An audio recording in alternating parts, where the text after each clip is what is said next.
नमस्कार दोस्तों, मैं हूं दिवाकर शास्त्री और विगत 8 वर्षों से मैं ज्योग्राफी और पर्यावरण अध्ययन और पॉलिटी साइंस और करंट की क्लासेस में लगातार लेता आ रहा हूं। काफी सालों से मैं लगातार पढ़ा रहा हूं। ठीक है। अगर मैं मेरी बात छोड़ूं तो अनअकैडमी की अगर बात करूं तो अनअकैडमी जो है आज की तारीख में दुनिया का सबसे बड़ा लर्निंग है। यहाँ पे आपको बहुत सारी क्लासें मिलती हैं, जिनमें आपको लाइव क्लासें हैं, टेस्ट सीरीज है, डाउट क्लियरिंग सेशंस हैं और फुल कवर सिलेबस है। ये अनअकैडमी के जो चाहे प्लस का प्लेटफॉर्म हो, चाहे स्पेशल का प्लेटफॉर्म हो और चाहे यूट्यूब हो, तीनों जो प्लेटफॉर्म है, प्लस का हो चाहे स्पेशल का हो, तीनों प्लेटफॉर्म पर ये सभी चीजें मिलेगी आपको। Live class, test series, doubt clearing session और कवरफुल सिलेबस। आपको बेनिफिट क्या है ये देखिए। अनअकैडमी का सबसे बड़ा बेनिफिट है, यहाँ पे आप डाउनलोड कर सकते हैं, टेस्ट सीरीज ज्वाइन कर सकते हैं, मार्गदर्शन प्राप्त कर सकते हैं और इतने सारे एजुकेटर्स आपको मिलते हैं, वैरायटी ऑफ एजुकेटर, जिसका भी आपको लाभ मिलता है। आपको कुछ नहीं करना, आपको इतना सा करना है, अनअकैडमी लर्निंग ऐप डाउनलोड करना है और उसे इंस्टॉल कर लेना। फिर आपको स्टेट पूछे, स्टेट पीसीएस में आपको आरपीएस से लिख देना है। अगर प्लस आए तो प्लस पे आपको क्या करना है, क्लिक कर देना है और लास्ट में आपको गेट सब्सक्रिप्शन करना है। फिर आपसे फीस पूछेगा। क्या पूछेगा दोस्तों, यहाँ पे आपको गेट सब्सक्रिप्शन करना है, लास्ट में आपको फीस पूछेगा। 12 महीनों की जो अनअकैडमी की फीस है, 12 महीनों की मात्र 7,000 रुपए और 24 महीनों की जो फीस है वो 8,400 रुपए है। अगर इसमें दिवाकर 10 आप जोड़ दें, दिवाकर 10, तो दिवाकर 10 जोड़ने से इस फीस में 10% की क्या हो जाती है, कमी हो जाती है। ठीक है? तो ये हो गया फीस का स्ट्रक्चर। दिवाकर 10 मेरा रेफरल कोड है, इस कोड को इस्तेमाल करके आप अधिकतम मात्रा में फीस में कमी कर सकते हैं। अगर अपन देखें, मेरा जो टेलीग्राम चैनल है हमारे चैनल का, वो है अनअकैडमी राजस्थान एग्जाम। ठीक है। आगे बढ़ते हैं दोस्तों। आज हम जो नदी पढ़ रहे हैं, हमने अब तक जो देखा है, आपने देखा होगा सिंधु नदी, ब्रह्मपुत्र पढ़ोगे। अब जो नदी पढ़ रहे हैं उसको कहते हैं गंगा नदी। आज हम जिसकी बात कर रहे हैं, हम कर रहे हैं गंगा नदी की बात। अगर यहाँ देखें तो गंगा नदी आपको दिख रही होगी।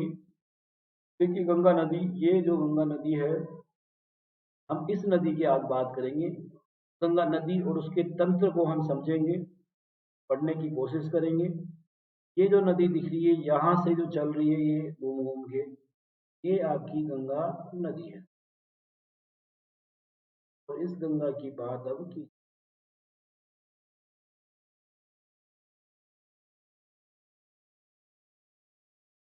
देखो दोस्तों, सबसे पहले अगर हम बात करें गंगा नदी की, देखो कुछ बातें हैं जिनको हमें समझना होगा।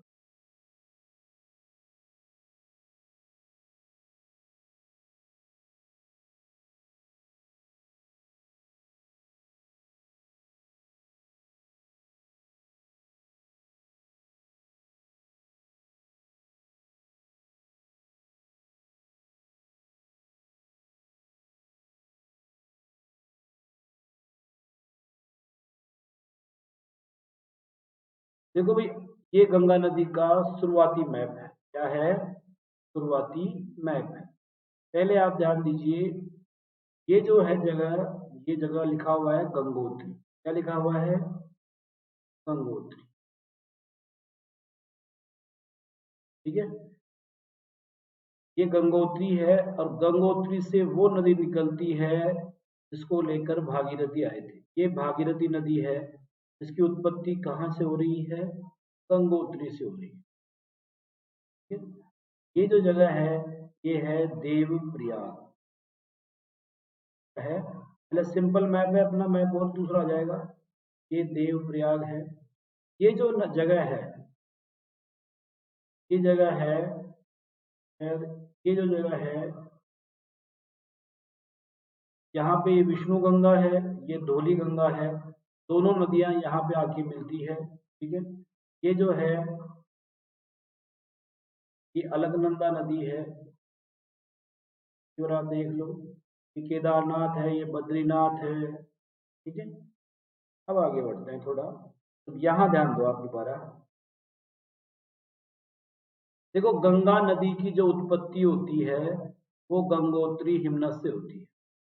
गंगोत्री हिमनद से जो नदी निकलती है उसे कहते हैं भागीरथी नदी। क्या बोलते हैं? भागीरथी नदी।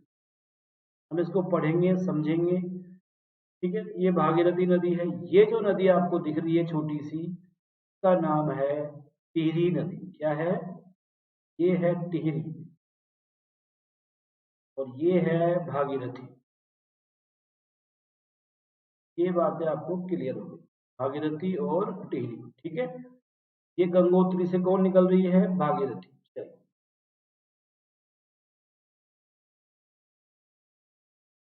देखो दोस्तों, ये कर्ण प्रयाग है और ये रुद्र प्रयाग है। ठीक है, यहाँ पे ऐसा। अब देखो, आपको ध्यान देना है, यहाँ पे एक हिमनद है, यहाँ पे क्या है? एक बर्फ का पहाड़ है। क्या है? बर्फ का पहाड़, जिसका नाम है संतोपत हिमनद। और संतोपत जो हिमनद है से दो नदियां निकलती है। ध्यान देना है, संतोपत जो हिमनद है उससे दो नदियां निकल रही है।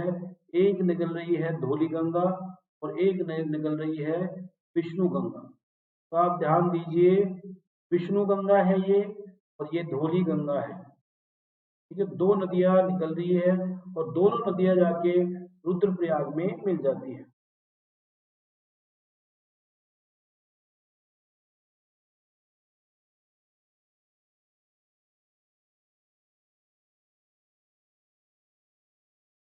देखो भाई, बात ऐसी है, एक नदी ये निकल गई और एक नदी ये आ गई, और दोनों नदी जब यहाँ मिल जाती है तो इसका जो नाम है वो है, यूं मान लीजिए आप, विष्णु प्रयाग है। क्या है?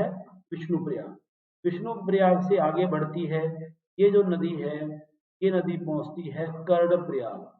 ये जो जगह है दोस्तों, इसका नाम है कर्ण प्रयाग। फिर ये कर्ण प्रयाग से आगे बढ़ती है और ये है रुद्रप्रयाग। रुद्रप्रयाग से और आगे बढ़ती है, बढ़ती जाती है, बढ़ती जाती है, और ये जो जगह आ गई, इसका नाम है देवप्रयाग। क्या नाम है? देवप्रयाग। पहले तो आप ये समझ लीजिए, अब दूसरी बात यूं समझ लीजिए, ये जगह कौन सी है? देवप्रयाग है ये। ठीक है, ये जगह कौन सी है? ये है श्रीनगर बांध। ये जगह कौन सी है? रुद्रप्रयाग। और ये जगह कौन सी है? ये है कर्ण प्रयाग। अब आपको ध्यान देना है, और ये कौन सा है? ये है विष्णु प्रयाग। चलो, ये बातें समझ में आ गई आपको। अब यहाँ पे एक बार फिर लिखते हैं आपको, ये प्रारंभिक मैप माना जाता है गंगा नदी का। ध्यान देना, ये क्या है? गंगा नदी का प्रारंभिक मैप है। इसे हम कह सकते हैं विष्णु प्रयाग। ध्यान देना दोस्तों, ये क्या है? विष्णु प्रयाग है। और विष्णु प्रयाग में ये जो नदी है, इसको नाम दे दो आप धौली गंगा। क्या दे दो? धौली गंगा। और इसको आप नाम दे दो विष्णु गंगा। आपको ध्यान देना है, संतोपत जो हिमनद है, संतोपत से दो नदियों का उद्गम हो रहा है। एक नदी है धौली गंगा, और एक नदी है विष्णु गंगा। जब धौली गंगा और जब विष्णु गंगा नदियां आकर विष्णु प्रयाग में मिल जाती है, ये कौन सी जगह थी? विष्णु प्रयाग। ये विष्णु प्रयाग में आके मिलेगी, और विष्णु प्रयाग में मिलने पर वो बन जाती है अलकनंदा। ये जो नदी है उसका नाम क्या है? अब अलकनंदा। ये अलकनंदा बन गई साहब। ठीक है, अलकनंदा जब आगे बढ़ेगी तो आगे बढ़ेगी तो इसमें एक नदी आके मिलती है, और उस नदी का नाम है मिलाप नदी। और ये मिलाप नदी कहाँ मिलती है? मिलाप और पिंडार नदियां, दो नदियां ले लो, एक पिंडार भी ले लो, ये छोटी छोटी नदियां हैं। तो ये पिंडार और मिलाप नदियां कहाँ आके मिलती है? अलकनंदा मिलती है कर्णप्रयाग में। ये जो जगह है इसका नाम है कर्णप्रयाग। क्या नाम है? कर्णप्रयाग। अभी मैं आपको समझा दूंगा एक बार फिर अच्छी तरह, एक बार आप देख लीजिए। ठीक है, ये कर्णप्रयाग हो गया। फिर अलकनंदा आगे बढ़ती है। अलकनंदा में ये जो जगह है इसका नाम है रुद्रप्रयाग। क्या है? रुद्रप्रयाग। रुद्रप्रयाग में इसमें मंदाकिनी नदी आके मिलती है और मंदाकिनी की घाटी में ही आपके केदारनाथ है। अब पूछे भाई केदारनाथ किस घाटी में स्थित है, तो आप कहेंगे मंदाकिनी नदी के घाटी में कौन स्थित है? केदारनाथ स्थित है। ठीक है, मंदाकिनी की जो घाटी है उसमें स्थित है केदारनाथ। अलकनंदा नदी पर श्रीनगर बांध बनाया गया है। कौन सा? श्रीनगर बांध। ध्यान देना है, अलकनंदा नदी पे श्रीनगर बांध बनाया गया। ये श्रीनगर बांध है जो अलकनंदा नदी पर निर्मित है। ठीक है, और अंत में आप ध्यान दीजिए, ये आ गए हो आप देवप्रयाग। और देवप्रयाग में ये नदी जो आके देख रहे हो आप, ये है भागीरथी नदी। कौन सी है? भागीरथी। तो भागीरथी और अलकनंदा के मिलने से गंगा का निर्माण होता है, ये ध्यान दीजिए आप।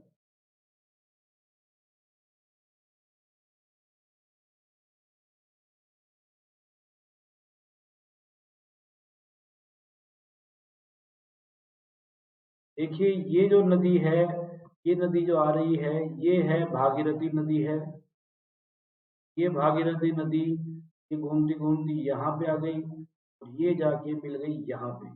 और ये जो आ रही थी ये अलकनंदा थी और ये भागीरथी है। अलकनंदा और भागीरथी कहाँ मिलती है? देवप्रयाग में। तो गंगा का निर्माण कहाँ हो रहा है? गंगा का निर्माण हो रहा है देवप्रयाग में। पूछते हैं गंगा कहाँ जन्म लेती है? इन नदियों के मिलने से गंगा का निर्माण होता है। तो आप कहेंगे अलकनंदा और भागीरथी नदियों के मिलने से। क्या हो गया?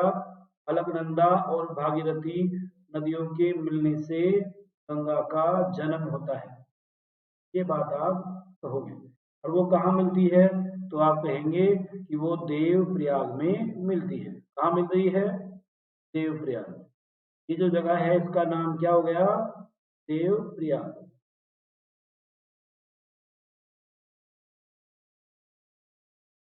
ये देवप्रयाग। दोबारा बता रहा हूँ, सारी बातें गौर से सुन लेना,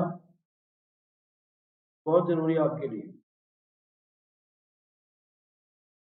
मैंने कहा गंगा नदी यानी भागीरथी जो नदी है ये भागीरथी है और भागीरथी नदी गंगोत्री हिमनद से निकलती है। ठीक है, कहाँ से निकल रही है? गंगोत्री हिमनद से। ठीक है, और इसकी जो सहायक नदी है, गंगोत्री हिमनद की जो सहायक नदी है, वो सहायक नदी कौन सी है? वो है टिहरी। टिहरी और भीली गंगा दो नदियां हैं, एक छोटी सी टिहरी है और एक भीली गंगा है। ये टिहरी नामक स्थान पर आके मिल जाती है। इसकी सहायक नदियां जो भागीरथी की है, टिहरी है और भीली गंगा है। ठीक है, ये जो नदी है ये है विष्णु गंगा और ये है धौली गंगा। धौली गंगा और विष्णु गंगा दोनों नदियां संतोपत हिमनद से निकलती है और संतोपत हिमनद से निकलकर ये विष्णु प्रयाग में मिल जाती है। इन दोनों के मिलने से ही अलकनंदा नदी की उत्पत्ति होती है। ठीक है, अलकनंदा जब आगे बढ़ेगी तो रुद्रप्रयाग जो जगह आएगी, रुद्रप्रयाग में इस नदी में बिलाप और पिंडार जैसी नदियां आके मिल जाती है कि यहाँ पर अलकनंदा का भार बढ़ जाता है। अलकनंदा जब आगे बढ़ती है तो इसमें मंदाकिनी नदी आके मिलती है और मंदाकिनी जहाँ मिलती है वो जगह है रुद्रप्रयाग, क्योंकि कर्णप्रयाग में अलकनंदा में मिलाप और पिंडार नदियां मिलती है और अलकनंदा पर श्रीनगर बांध स्थित है और देवप्रयाग में अलकनंदा और भागीरथी का मिलन होता है। ये है शुरुआती चरण का मैप। ठीक है, आगे देखो आप। फिर गंगा नदी क्या होती है? यहाँ से यहाँ तक अपन देख चुके हैं। ये जो नदी है पीली पीली दिख रही है, तो ये जो दिख रही है ये है अलकनंदा और ये है भागीरथी। तो भागीरथी और अलकनंदा के मिलने से गंगा बन रही है। यहाँ से गंगा फिर आगे बढ़ती है ऋषिकेश। ऋषिकेश के बाद जैसे ये हरिद्वार में आती है, मैंने आपको कहा था सिंधु नदी जो अटक है पाकिस्तान में, सिंधु नदी पाकिस्तान का जो अटक है वहां पे मैदानों में आती है, और गंगा नदी जो ये हरिद्वार है यहाँ से मैदानों में आ रही है। फिर गंगा आगे बढ़ती है बढ़ती है बढ़ती है और बढ़ती ही जाती है। बढ़ रही है गंगा, आप देखे जाओ आप, बढ़ रही है। ये इलाहाबाद आ गया, तो गंगा में खास बढ़ोतरी नहीं होती है। फिर इलाहाबाद के आगे बढ़ेगी गंगा, फिर वाराणसी आ जाता है, फिर गंगा आगे बढ़ेगी, फिर पटना आ जाता है, फिर गंगा आगे बढ़ेगी, फिर भागलपुर आ जाता है, और फिर फरक्का बैराज आ जाता है। जैसे ही फरक्का बैराज आएगा गंगा नदी दो भागों में बढ़ जाएगी। एक भाग चला जाएगा पद्मा के रूप में बांग्लादेश में, और दूसरा भाग भारत में रह जाएगा, बंगाल में जाएगा हुगली के रूप में। ठीक है, अब इसको और देखते हैं।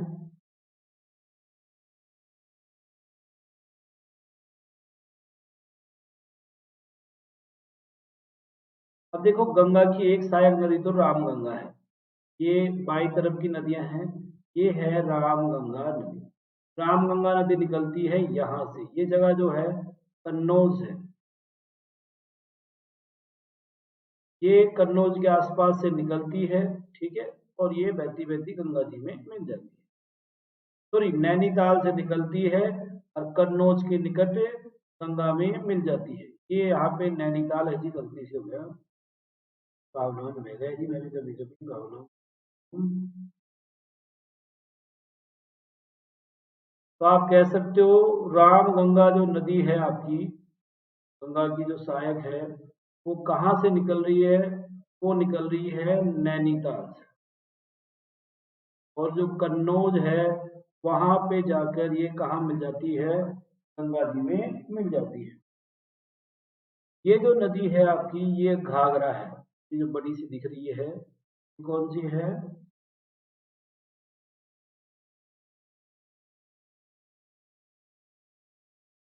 देखो ये जो नदी है पूरी पूरी बहुत लंबी पूरी नदी दिख रही है आपको, यहाँ से स्टार्ट हो रही है, घूमती घूमती इधर आ गई, फिर आगे बढ़ती जा रही है, बढ़ती जा रही है, जा रही है, बढ़ती जा रही है। ये है पटना में जाके, पटना से थोड़ा पहले ही इसकी एक सहायक नदी राप्ती है, एक सहायक नदी इसकी। ठीक है, अब देखिए एक और नदी है जो यूपी की फुल्लर झील से निकलती है, गोमती नदी, गोमती रिवर फ्रंट, जिस पर लखनऊ उसके किनारे पे है। ठीक है? ये जो नदी है गंडक है, इसकी चर्चा करेंगे अपन, ये क्या है? गंडक है। ठीक है, ये जो है इतनी बड़ी, ये कोसी नदी है, और ये जो नदी है ये महानंदा है जो दार्जिलिंग की पहाड़ियों से आती है। ठीक है, इसके अलावा ये सोन नदी आती है जो अमरकंटक के पठार से निकल रही है। इस सहायक नदियों में एक तो रिहंद है, एक पुनपुन है, फागलू है। ठीक है, ये टॉन्स भी गंगा की सहायक ही है। अब यमुना की सहायक है टॉन्स, ध्यान देना आप। ठीक है, ये कैन है, ये बेतवा है, ये सिंध है, ये चंबल है। ठीक है, ये रिहंद हो गई यमुना की सहायक। ये खुद यमुना, तीसरी यमुना निकल कितनी लंबी आ रही है, दिल्ली होते हुए, मथुरा होते हुए, आगरा होते हुए ये जा रही है, इलाहाबाद में मिल जाती है। तो देखो ये गंगा का एक नदी तंत्र है जिसकी हम चर्चा अब करेंगे। उससे पहले हम थोड़ा पढ़ेंगे, फिर गंगा की हम चर्चा करेंगे। मैप पे बाद में आएंगे, पहले हम थोड़ा पढ़ लेते हैं।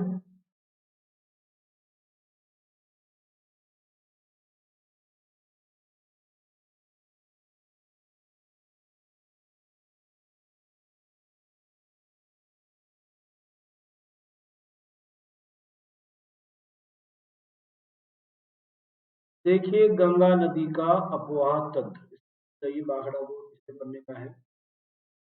गंगा नदी और उसकी सहायक नदियों के अपवाह तंत्र विभिन्न राज्यों में है। गंगा नदी कई राज्यों में बहती है।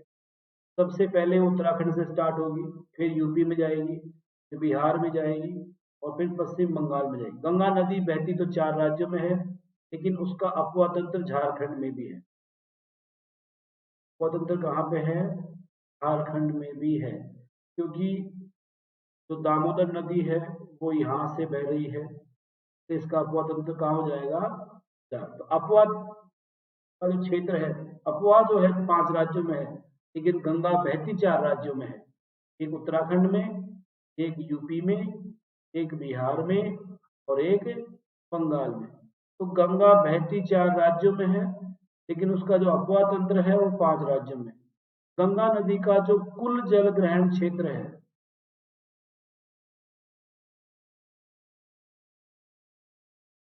गंगा नदी का जो कुल जल ग्रहण क्षेत्र है वो 10.13 लाख वर्ग किलोमीटर, कितना है? 10.13 लाख वर्ग किलोमीटर है गंगा नदी का जल ग्रहण क्षेत्र।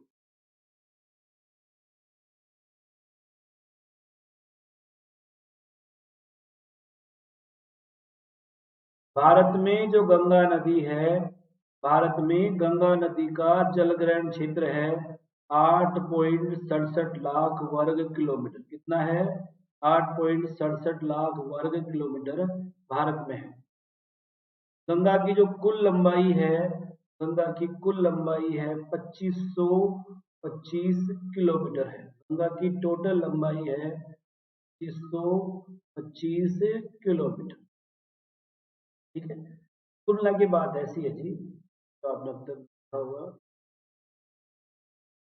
पहला सवाल, भारत की राष्ट्रीय नदी कौन सी है?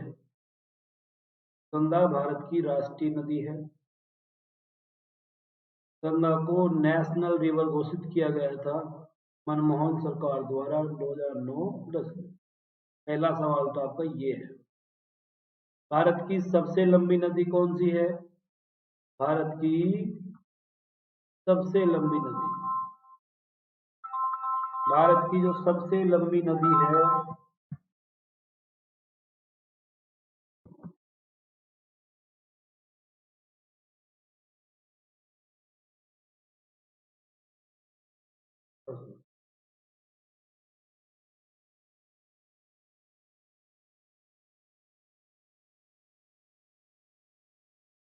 भारत की सबसे जो लंबी नदी है, भारत की सबसे लंबी नदी कौन है? गंगा है। भारत की सबसे लंबी नदी कौन सी है? गंगा है। भारत के अपवाह के आधार पर, अपवाह क्षेत्र के आधार पर, अपवाह क्षेत्र के आधार पर,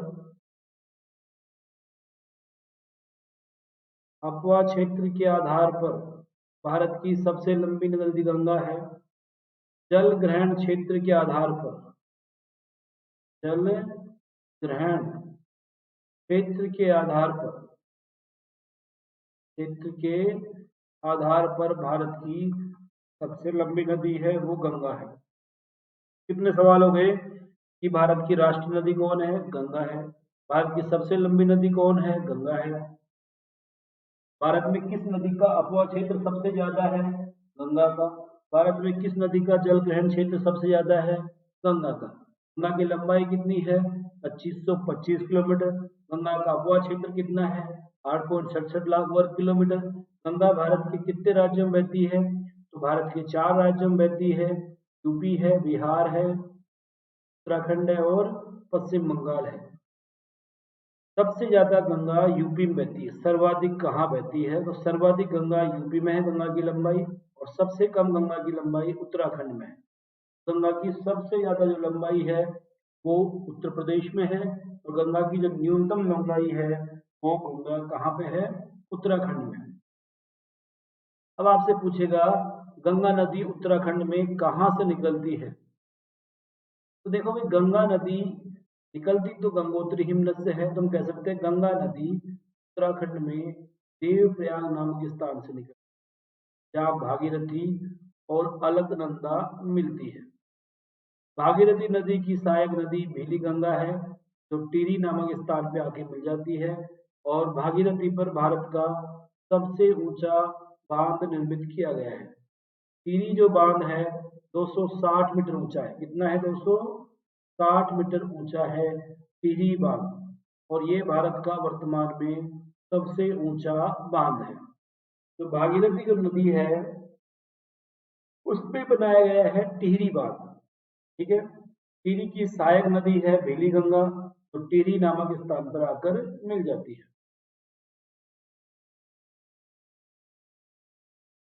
ये मैंने आपको बता ही दिया। ठीक है। गंगा नदी में एक वो रहती है मछली, गांगेसु। इस गंगेसु को राष्ट्रीय जलीय जीव घोषित कर रखा है। राष्ट्रीय जलीय घोषित किया गया है। ठीक, ये बातें हैं। आगे बढ़ते हैं।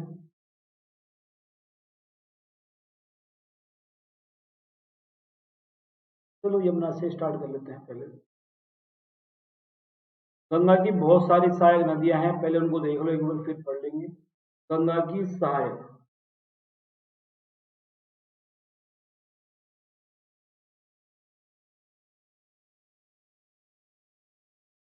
देखो गंगा की अगर सहायक आ जाए तो बहुत सारी गंगा की सहायक नदियां हैं।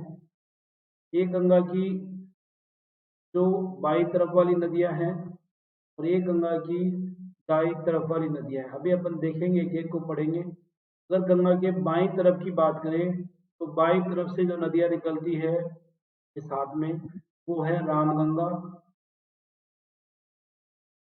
ठीक है। गोमती, घाघरा, गंडक, कोसी, महानंदा, इसके अलावा भी कई और सहायक नदियां हैं। जबकि दाई तरफ से निकलती है यमुना, जी है यमुना। ठीक है। सोन, दामोदर, यमुना, सोन और दामोदर, ये है बाई दाई तरफ की नदियां। और बहुत सारी नदियां हैं फिर उनके साथ साथ पूरा तंत्र है। सबसे पहले हम यमुना नदी को देखते हैं। यमुना भारत की सबसे लंबी सहायक नदी। इसकी जो लंबाई है वो 1375 या 76 किलोमीटर है। भारत की चौथी सबसे लंबी नदी है ये। ठीक है। पहला जो सवाल बनता है इसका, वो ये बनता है कि भारत में सबसे लंबी सहायक नदी कौन है? भारत की सबसे लंबी सहायक नदी,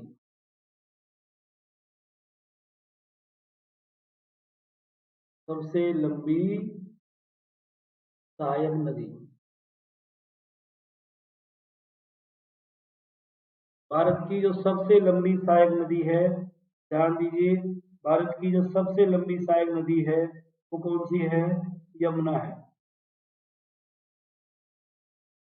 कौन है? यमुना है भारत की सबसे लंबी सहायक नदी। ठीक है।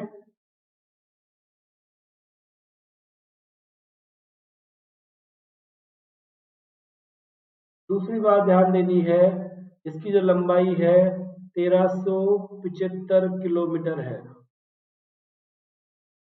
वह है 1375 किलोमीटर, यह है लंबी है। ये भी आप ध्यान रखिए कितनी लंबी है, 1375 किलोमीटर ये लंबी है। इस नदी का उद्गम उत्तराखंड के यमुनोत्री हिमनद से होता है। ध्यान दीजिए, यह नदी कहाँ से निकल रही है? उत्तराखंड के यमुनोत्री हिमनद से निकलती है। आपको ध्यान देना है, यह नदी यमुनोत्री हिमनद से निकल रही है, जो कहाँ पे है? उत्तराखंड में है। ठीक है। कौन कौन से शहर है इस पे तो ध्यान दीजिए, यमुना के किनारे शहर।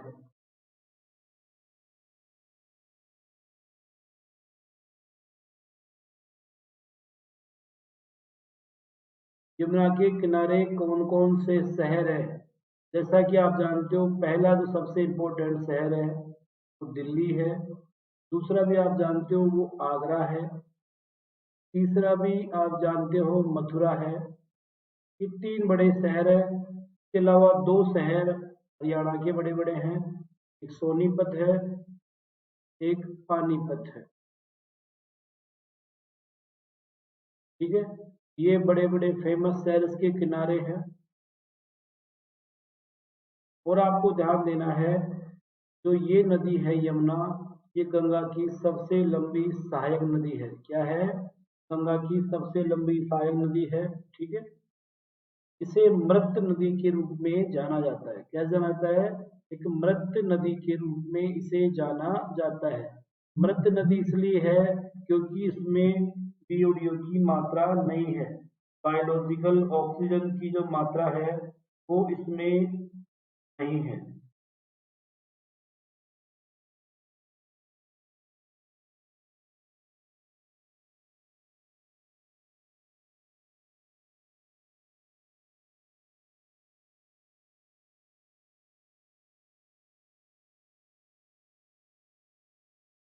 यह एक मृत नदी है क्योंकि इस नदी में क्या नहीं है? बीओडीओ की मात्रा नहीं है। बायोलॉजिकल ऑक्सीजन डिमांड जो होता है वो इसमें नहीं पाया जाता। एक जीवित रहने के लिए जो न्यूनतम ऑक्सीजन की आवश्यकता किसी नदी में होनी चाहिए वो इसमें नहीं। भारत में 2-3 नदियां मृत नदी कहलाती है।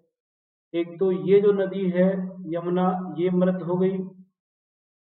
दूसरी दामोदर जो नदी है वो भी मृत है। और तीसरी जो मृत नदी है वो घग्गर राजस्थान की है। इसकी जो प्रमुख सहायक नदियां हैं वो टोंस है, हिंडन है, चंबल है, कैन है, बेतवा है, सिंध है। इतनी बातें इसकी आपको ध्यान रखनी ही पड़ेगी।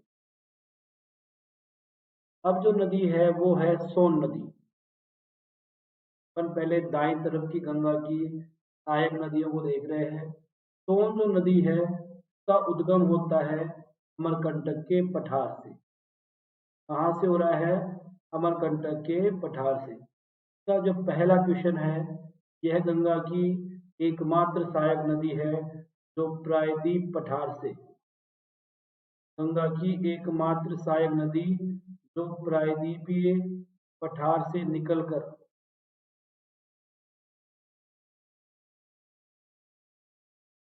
प्रायद्वीपीय पठार से निकलकर गंगा में मिल जाती है। यह एकमात्र ऐसी सहायक नदी है जो प्रायद्वीप पठार से निकलकर गंगा में क्या कर रही है? मिल जाती है। ठीक है? तो अमरकंटक के पठार से निकलती है, उत्तर की ओर बहती है। देखिए आप, सभी नदियां जितनी भी है ये यमुना है। आप गौर से देखेंगे,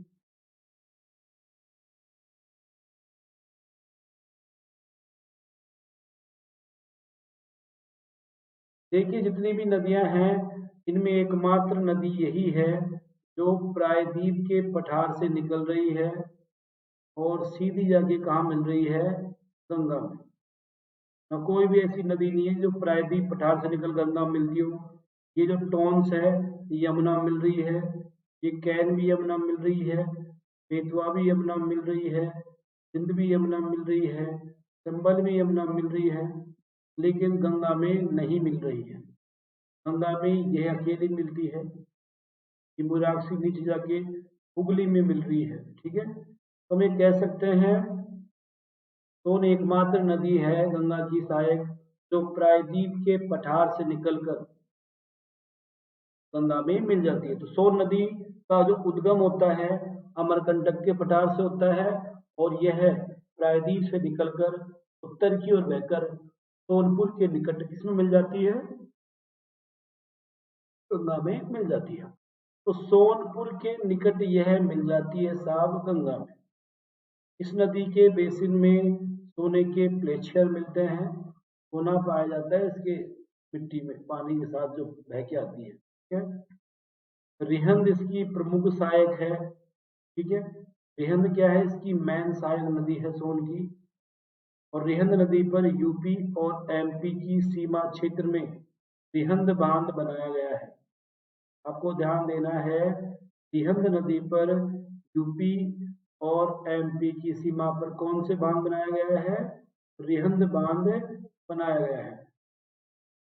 ये जो रिहंद बांध है, रिहंद बांध से गोविंद वल्लभ पंत सागर जलाशय का निर्माण होता है।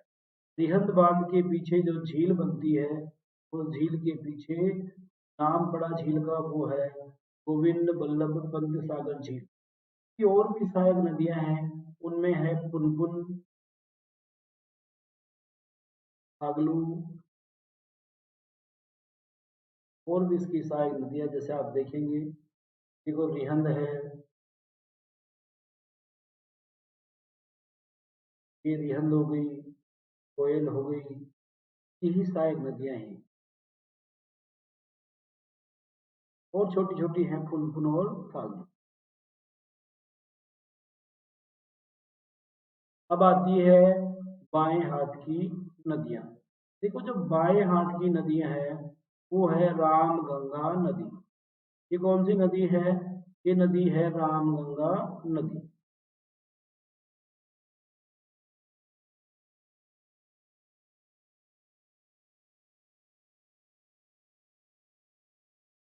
रामगंगा जो नदी है, इस नदी का उद्गम उत्तराखंड के गढ़वाल जिले में स्थित नैनीताल से होता है। कहाँ से निकलती है? तालों की ताल, बाकी सब तलैया है, ताल तो नैनीताल है, नैनीताल। तो आपको ध्यान देना है, रामगंगा जो नदी है, का उद्गम उत्तराखंड के गढ़वाल जिले में स्थित नैनीताल से होता है। देखिए, ये है रामगंगा नदी। जो रामगंगा, ये जो नदी है, ये है रामगंगा। अब ये रामगंगा, ये उत्तराखंड जो ऋषिकेश के पास है, यहाँ गढ़वाल जिला है, और गढ़वाल जिले में यहाँ पे नैनीताल है।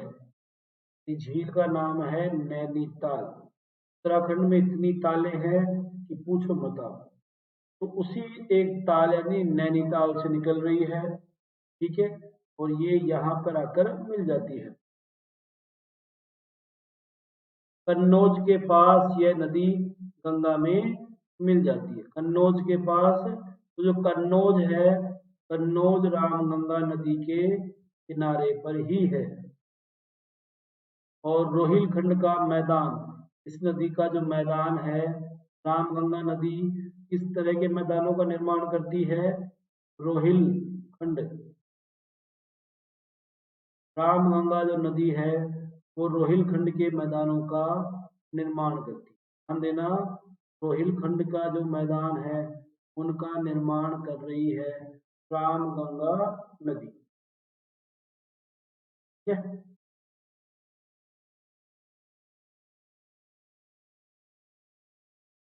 क्या समझा?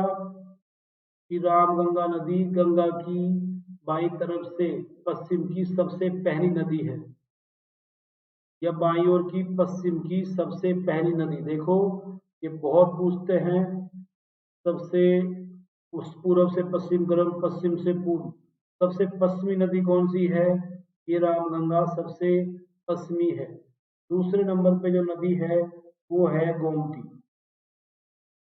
पश्चिम से पूर्व की ओर क्रम में दूसरे नंबर पे कौन आएगी? गोमती। तीसरे नंबर पे कौन आएगी? घाघरा। चौथे नंबर पे कौन है? गंडक। पांचवें नंबर पे कौन है? ये है कोसी। और छठे नंबर पे कौन है? महानंदा। तो ध्यान देना है, सबसे पहला जो नंबर है, वो है रामगंगा का। सबसे पश्चिमी नदी जो गंगा की है, वो कौन सी है? रामगंगा। दूसरे नंबर पे कौन सी है? गोमती। तीसरे नंबर पे कौन सी है? वो है घाघरा। ये पश्चिम से पूर्व क्रम बता रहा हूं मैं आपको। ये है गंडक। ये है कोसी। और ये है महानंदा। तो गंगा की बाएं हाथ की सबसे पूर्वी नदी कौन सी हो गई? आप कहेंगे सबसे पूर्वी नदी है महानंदा, और सबसे पश्चिमी नदी है रामगंगा। ठीक है। राम ने गोमती का गागरा गंडक से कोसकर किसको दे दिया? महानंदा को। तो आप देख लीजिए राम जी ने क्या किया, गोमती का जो घाघरा था गंडक यानी कुत्ते से कोसकर महानंदा को दे दिया। ये बात आप ध्यान रख लीजिएगा, ठीक है। अगली जो नदी आती है वो है गोमती। गोमती गंगा की एकमात्र सहायक नदी है जो मैदानों से निकलती है।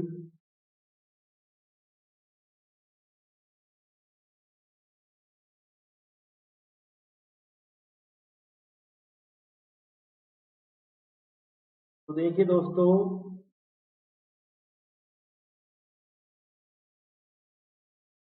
गोमती एकमात्र सहायक नदी है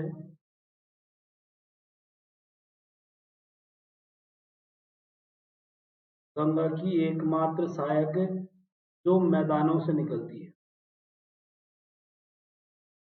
गंगा की जो सभी सहायक नदियां हैं बाईं तरफ की, वो सब हिमालय से पर्वतीय क्षेत्रों से निकलती है, लेकिन ये गोमती गोमती ऐसी है जो मैदानों से निकल रही है।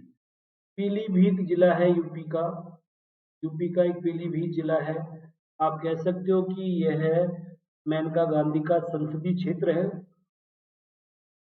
तो आजकल तो ठीक है, ये बहुत पुराना है। यहाँ से लड़ते थे उनके पिताजी संजय गांधी, संजय गांधी के बाद मेनका गांधी, मेनका गांधी के बाद खुद वरुण गांधी यहाँ से चुनाव लड़े हैं। तो पीलीभीत जिले में एक फुल्लर झील है। कौन सी है? फुल्लर झील। तो आपको ध्यान देना है, जो गोमती नदी का उद्गम जो होता है वो पीलीभीत जिले की फुल्लर झील से होता है। पीलीभीत जिले की फुल्लर झील से होता है, और यह एकमात्र ऐसी नदी है गंगा की जो मैदानों से निकल रही है। कहाँ से निकल रही है? मैदानों से निकल रही है। और जितनी भी नदियां हैं वो सब कहाँ से निकलती हैं? बाईं तरफ वाली हिमालय से निकल रही है, लेकिन ये पीलीभीत जिले में मैदानों में स्थित फुल्लर झील से निकल रही है। देखिए आप इसको एक बार।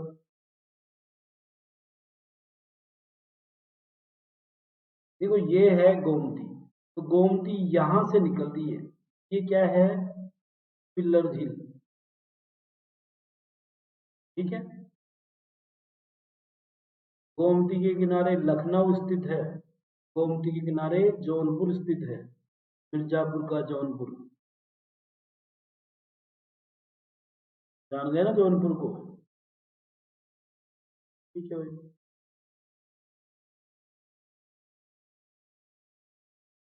तो लखनऊ और जौनपुर शहर गोमती के किनारे स्थित है। अवध के मैदानों का निर्माण करती है ये गोमती। किसका निर्माण कर रही है? अवध के मैदानों का, ठीक है। गोमती रिवर फ्रंट बहुत चर्चा में था 2017 में, जब योगी आदित्यनाथ चुनाव लड़ रहे थे, क्योंकि बड़ा करप्शन माना जा रहा था रिवर फ्रंट में, इसलिए इसका ड्रीम प्रोजेक्ट था। चलो, घाघरा नदी। ये जो घाघरा नदी है, इस नदी का उद्गम तिब्बत के पठार से होता है। देखो भाई, ये नदी है घाघरा। देखो एक एक को बता रहा हूँ मैप में, फिर भी आपको समझ में नहीं आए तो क्या किया जा सकता है। ये नदी घाघरा है।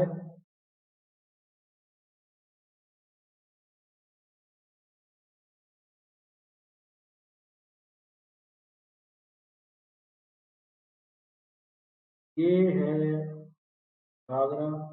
ये इसकी सहायक हो गई शारदा, ठीक है।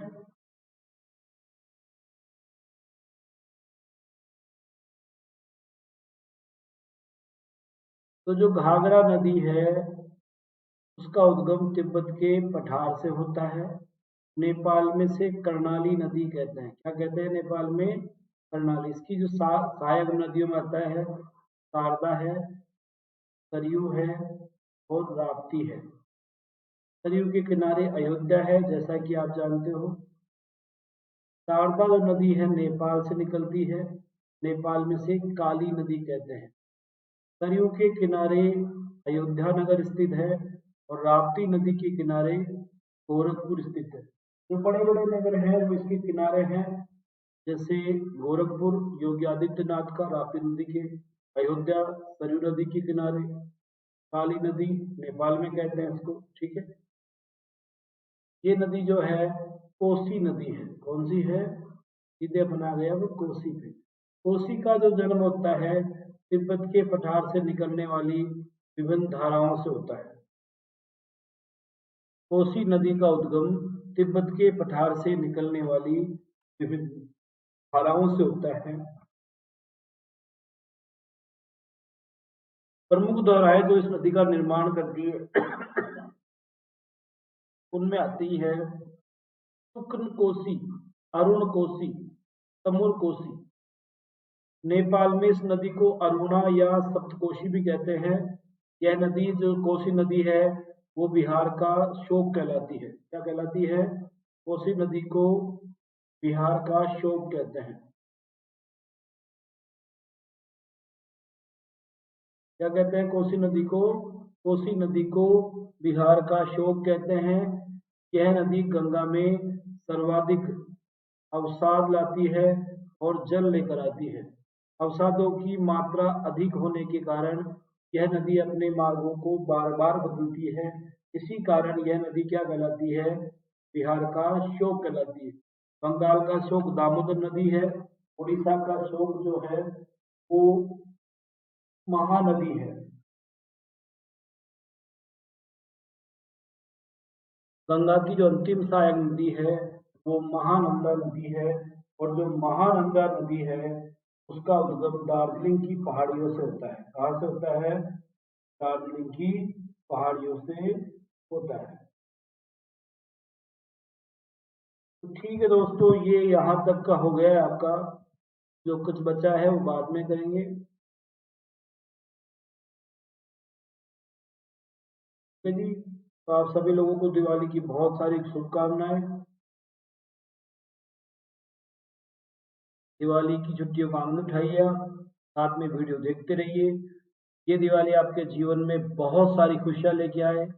मैं तो कामना करूंगा आपके जीवन में ये बिल्कुल ऐसे जगमगाहट आ जाए, बिल्कुल आप प्रसन्नचित हो जाओ, आपको वो सब मिल जाए जो आप कामना करते हो।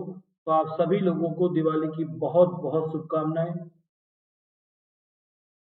और आपका जीवन में खुशियां ही खुशियां हो इस बार, यही मैं दुआ करूंगा, यही मेरी प्रार्थना है। ठीक है। कंट्रोल